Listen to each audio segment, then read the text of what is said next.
Twitter 5 kali sehari.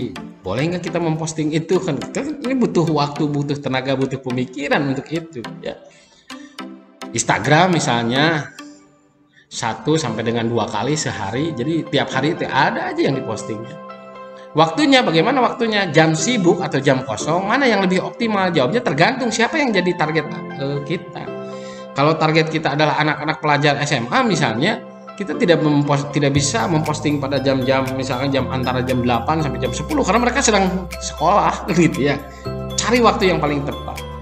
Demikian juga untuk para pekerja yang bekerja di perusahaan-perusahaan, di kantor-kantor, kan itu jam kerjanya kan sudah sangat jelas kan gitu ya. Nah, timing ini akan sangat menentukan. Media sosial juga bukan sekedar membuat konten, tetapi ada pekerjaan, ada yang harus dikerjakan di situ ya. Misalnya berinteraksi menjadi sangat penting dengan follower, dengan influencer kan gitu ya. Termasuk bagaimana merencanakan konten dari waktu ke waktu. Jadi jangan sampai konten yang sudah diupload itu saja gitu ya.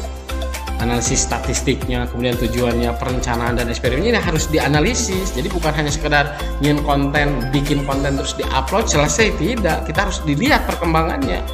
Kita melihat mana konten-konten kita yang mendapat perhatian cukup serius. Nah, berarti mungkin follower kita menyenangi hal-hal seperti itu. Jadi kita harus bisa secara tepat menganalisa bagaimana ketika konten itu sudah di-share ya, dari mulai bagaimana kita nanti berinteraksi, merencanakan, menganalisis sampai kepada perencanaan dan eksperimen.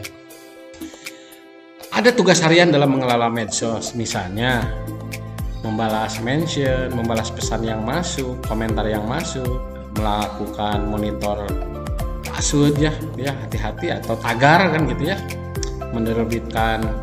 menjadwalkan konten baru, mencari bahan konten baru, termasuk berinteraksi influencer, berinteraksi dengan follower, membuat gambar atau desain untuk konten. Itu tugas harian yang harus dilakukan.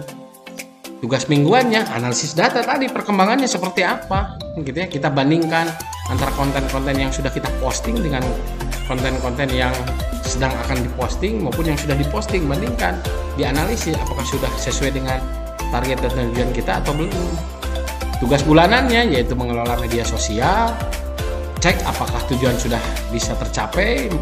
Kalau belum tercapai, kita perlu mereorientasi tujuan dengan membuat tujuan baru, kemudian mengupdate profil, deskripsi, bio, dan lain sebagainya.